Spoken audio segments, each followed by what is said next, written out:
We are now happy to be joined by Robert Coles. Robert's preview writer for U.S. Betting Report, editor of Pinstripe Prospects and Pinstripe Perspective. Robert, thank you so much for joining us today, man. Thank you for having me, guys. Really looking forward to it. Awesome. Let's get into it. We're going to talk a little baseball, a little bit about what you do, and have some fun. So as I just said, you write for U.S. Betting Report, editor, Pinstripe Prospects, Pinstripe Perspective. Can you tell us a little bit about those three things and, what exactly it is you do with them? Yeah, so I guess I'll start with Pinstripe Prospects. So for them, Pinstripe Prospects is basically, an all-intensive Yankees minor league news coverage website. They hire a lot of freelancers. They go to all the minor league games. They're big on video, so they'll record all the players, big on player interviews, and that type of stuff. But where I come in on that website, so I wrote for them. I've been writing for I wrote for Pinstripe Prospects for about 2-3 years, just covering the Yankees. So they hadn't done a ton of stuff just talking about the MLB level. A lot of their stuff was in the minor leagues. But one day on Twitter, I kind of just reached out to the head of the site, Rob Pimpsner, because he posted something saying they were looking for writers. I got on board, started writing about the Yankees. And was doing that for a few years. And then starting actually this year, within the last month or two or so, Pinstripe Perspective came into the picture, which is basically now going to be the new stop for strictly MLB coverage for Pinstripe Prospects. So that will just be like the Yankees or just any general MLB news pretty much. And, I run that website. I'm really the only one contributing to it right now. But hopefully that grows in the future. And then U.S. Betting Report, I started with them a few months ago, kind of just writing baseball betting previews. I've done a handful of those. I haven't done them in a while, just because I've now switched to writing for California Betting Report, because we needed some more links on that page. So I've actually learned a lot about the sports betting industry in California, which has been pretty interesting. But yeah, that's a quick rundown. Awesome. That's awesome. So, obviously a lot on your plate. So tell me a little bit about how you got into writing. When did you decide you wanted to make a career out of that?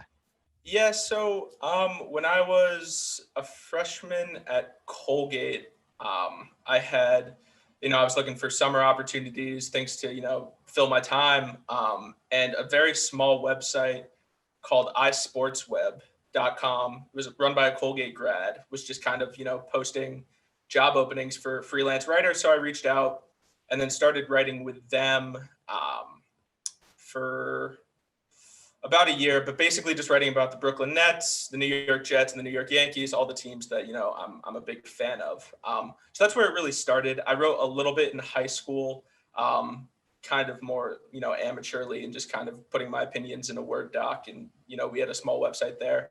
But yeah, started in college with that, and then, grew into Pinstripe Prospects and U.S. Betting Report, all that good stuff. Gotcha. So, sports betting, it's become, it's boomed over the last, however many years. And, tell me a little bit how you initially got involved with them and, what's it like being a part of, this booming industry and, being so in tune with it. Yeah. So, I've enjoyed, recreationally speaking, betting on games for a long time. But it was something I became interested in professionally. I would be applying to a lot of writers' jobs. And this was actually a pretty lucky scenario for me. So I had applied to a job at one company that was looking for people that wanted to write about, betting industry updates. I reached out to one of their lead writers. Turns out they'd filled the position, but, we connected on LinkedIn, all that good networking stuff. Right. And then it just happened to be the next day. Someone had actually reached out to the guy I was speaking to directly and said, I'm looking for someone to start, writing for me on U.S. Betting Report, writing betting previews, writing industry updates. And then that guy that I spoke to put the guy that reached out to him in contact with me. And I started writing for U.S. Betting Report and California Betting Report. So it was a little serendipitous, definitely a little bit of luck and timing for sure. So, you say you write previews for them. Tell me what goes into a preview. Yeah, well, if you've been into any of my clubhouses, you would know that I'm a big stats guy when it comes to baseball. So a lot of those betting previews is basically, I'll be looking at a game. So say, the Astros and the A's are playing. Basically, I'll go through the stuff on Baseball Savant, see what I like, see what I don't like, look at some numbers there, and kind of try to quasi math my way to a reasonable conclusion on a good pick for that game, and then kind of just post it. And it was something I started doing for about a month. That's kind of quieted down a little bit now, with the California betting report and all those industry updates and stuff. But yeah, I mean, it's been fun, and it's mostly just me doing what I like to do with my free time and being able to put that, into writing and making picks. So, it's been enjoyable. That's awesome. Yeah, I can say I can confirm I may or may not have been in many of those clubhouses. So I can confirm that Coles is a stats guy over here. Um, so you specialize in baseball. I know you've said about. Do you still currently specialize in any other sports, or you're really just focusing in on baseball these days? Yeah, so right now, it really is kind of full throttle baseball. It's probably the sport that I know the most about, but also, in terms of writing betting reports, writing articles on the Yankees, it's the most evidence-based sport, which is kind of one of the reasons I like it so much. You can really formulate an argument around, data and the evidence that you have in front of you, and that's a bit harder to do with basketball or football. That's more scheme and kind of how you see the game, whereas with baseball you can really wonder, why is this player struggling, or is this team really overperforming, underperforming, and you can look into things that kind of drive you to that conclusion. So that's why I've gone full throttle baseball. I think it's the one I have the most experience writing on, and probably the one I enjoy the most and have the most expertise on, I would say. Gotcha. So, obviously as a big Yankee fan, getting to write about, the team that you love has to be a lot of fun. What's that like for you, getting to, just, turn, a passion like rooting for the New York Yankees into a career? What's that mean to you? I mean, yeah, it's awesome. At the end of the day, all I really, care about is that, people are reading my stuff and engaging with my opinions and the things that I put out there. So, I mean, it's been a lot of fun. I've been going to Yankee games and watching the Yankees since I can, remember, forming memories. So it's definitely something that I've enjoyed doing, and something I don't take for granted. But I hope it keeps growing into the future. Right now it's definitely in its early stages, I would say. Hoping to keep that going, hoping to grow, hoping to get more people to read what I put on paper. Yeah, 100%. That's the goal for sure. So, with these sites, US betting report slash California betting report, where do you see it going? What's the, sky's the limit, I'm sure, but what's your goals, your personal goals for the sites, for yourself with the sites? Yeah, I mean, the goal is just to get as many people reading it as possible at the end of the day. The guy that runs the site is really good with search engine optimization. I actually had a conversation with him yesterday about, some numbers heading in the right direction. But, the one thing I really like about US betting report and California betting report is that it's in its really early stages.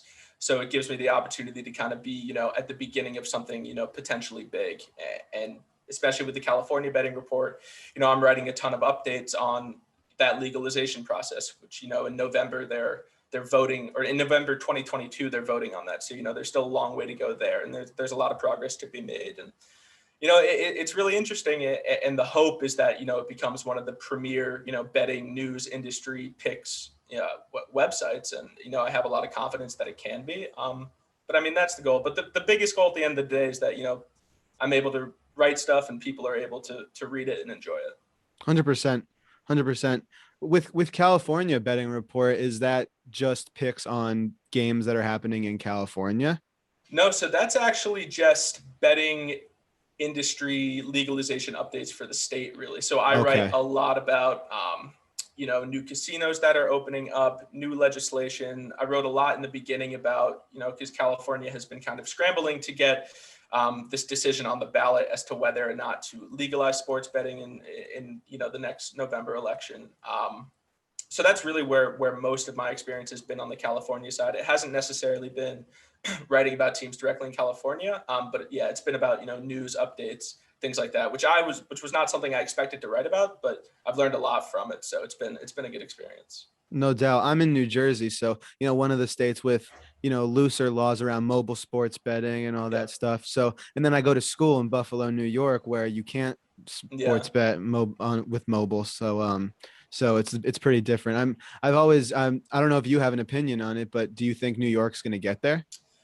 I do think that New York is on their way. I think they're aiming for the big players like FanDuel and DraftKings to start allowing that come this year's Super Bowl. I think that's kind of a date they have circled for New York. But I mean, with a lot of these things, it's not so much an if question as it is a when question. There's a lot of politics that goes into these legalization Hmm. processes.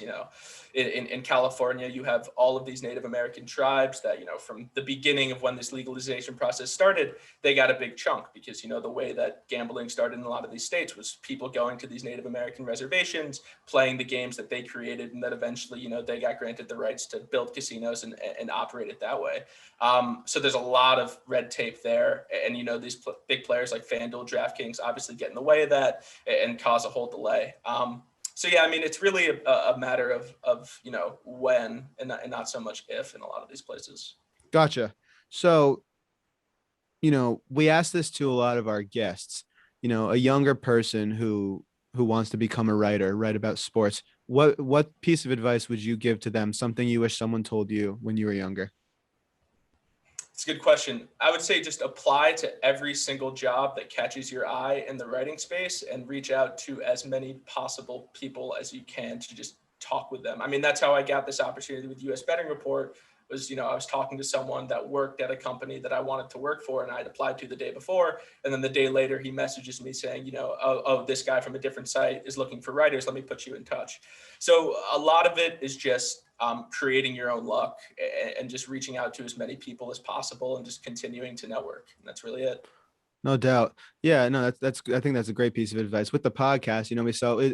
It's very, sometimes it's a very slow process and it can be frustrating at times when you don't have a lot of people, looking at your thing or you wish like because you see these videos are like 100,000 views and like things go crazy and you're Oh, like, yeah. but it's like I think, staying on track and everyone says it, trust the process is such a big thing, not only with podcasting but with writing as well. I'm sure you agree. Yeah, definitely. And another piece that I was told is just do something that you like for free up until someone pays you or until you fail, just as long as Right. you just keep doing it, no one really, you shouldn't care. If you enjoy doing it, just keep going. 100%. So I couldn't have you on here without, getting into, your thoughts on the current state of the New York Yankees a little bit. It's been as everyone knows, I'm a Red Sox fan, absolute nightmare of a few weeks for me, but some might say a dream of a few weeks for your guys. So give me a little rundown on your feeling right now. Yeah, I mean, it feels like the script has been completely flipped with the Yankees and Red Sox from the first half to now. But with the Yankees, they clearly got a jolt of energy from these Gallo and Rizzo acquisitions, and I'd be lying if I said they didn't kind of luck themselves, or should I say, back themselves into a couple of these wins that they've had. They're 5-2 in their last seven, and they could have easily lost two of those games against Seattle. But the beginning of the year, as we know, the Yankees had all those terrible losses at the end of games, so it's nice to finally get some bounces our way. But I mean, we'll see what happens. This was a big part of the schedule for them to kind of get fat. They had the Orioles and then they had Seattle. They took care of business, and now they got Kansas City starting tonight. So if you get right here, I think it's important to take either 2 out of 3 or sweep the Royals, because then you got the White Sox, you got the Red Sox next week. So it doesn't get any easier after this. Yeah, I mean, I didn't see it coming. I'll be the first one to say that. And I didn't think that this American League East was going to be, a four team race going down to the wire. August, the end of August is we're in for a treat, beginning of September, still 2 months left, but where do you see this going? End of this season, what's your playoff picture in the American League looking like? Yeah, so I mean, it's hard to keep this completely unbiased, obviously. Of course. But we actually had a clubhouse room the other day, and we go around, we do hot takes sometimes, and I don't know if you I don't think you were in the room, but one of my hot takes was that the Red Sox were going to miss the playoffs entirely. Now I'll be the first to say that from when the season started, the Red Sox regular season win total was set at 80.5, and that was a little too low. And I put money in the over, and things are looking good. But I don't think they're the 97 win team, the pace that they were on. And their pitching, to me, I don't know if it can hold up, and we'll have to see how Sale returns. So, yeah, I mean, with all that said, I wouldn't be surprised. I think Tampa is going to win the East at the end of the day. And then in the wild card, you're going to see another Yankees-Oakland game. I think the Red Sox are just going to kind of run out of steam here. And then obviously White Sox got control of the Central. And then, the Astros are probably going to win the West, even though the A's are breathing down their neck. But, trying to keep it unbiased, but I could see the Red Sox really just kind of falling out of it here. I know you hate to hear that probably. Probably is right. I think it's going to be a race to the end. If they can somehow get back on track with Sale, Schwarber back, a couple relievers getting back, I think there's still time. 2 months is enough time to, establish something in the wild card race, maybe, give Tampa a run for their money, but it has to be now. Yeah. They have to, they have an off day today. It has to be right now. And I think it's for sure frustrating because it's like when we're having our worst 2 weeks, Yankees and Blue Jays and Rays even are having the best 2 weeks of the season, but I tell people not to forget, the Red Sox still have like the same win total as the White Sox. So it's like another really good team. We've seen our struggles in August, but at the end of the day, like we're not nearly out of it. People are so quick, and with the Yankees too, they were. I hate, so many people are so quick to jump to conclusions. We're out of it. We suck. We're not making the playoffs, but it's not over till it's over, and we've seen that with the Yankees now, and and we're seeing it with the Blue Jays a little bit, kind of making a run. So, that's what I try to tell people. Yeah, I can't tell you how many arguments I got in because I've been kind of a believer in the Yankees even when they were struggling. I can't tell you how many ridiculous arguments I got in about the Yankees in the middle of June and early July when people were just kind of giving up on them. I said, just wait around. The schedule gets easier. They'll be okay. And, I can confirm as a chance. Yeah, I can confirm you always kept the faith. I was always hearing that out of you. Last kind of thing on the Yankees that I want to touch on. I saw they're sending Gill back down, Luis Gill. I mean, as a Yankees minor league guy, what's your thoughts on that? He looked good up in the big leagues. Yeah, I think that's just a for now move. I forget who it was, but they wanted to add a couple guys to the roster for this Kansas City series and they have the Field of Dreams game on Thursday with that, and then the rest of that White Sox series. I would expect him to be back. I don't think this is at all a permanent move. It's more just a move to kind of get some pieces around. Absolutely. Gotcha. All right, everyone. Robert, it was a pleasure having you on today. Really appreciate the time. Had a lot of fun. So thank you so much for your time, man. Yeah, thanks for having me on, Evan. Appreciate it. Hey guys, thanks for watching. Be sure to like and subscribe. Follow us on Instagram, Twitter, TikTok, the whole deal. Check out our latest episode here if you want. And please consider subscribing on Patreon. It helps us out a lot. Thanks, guys.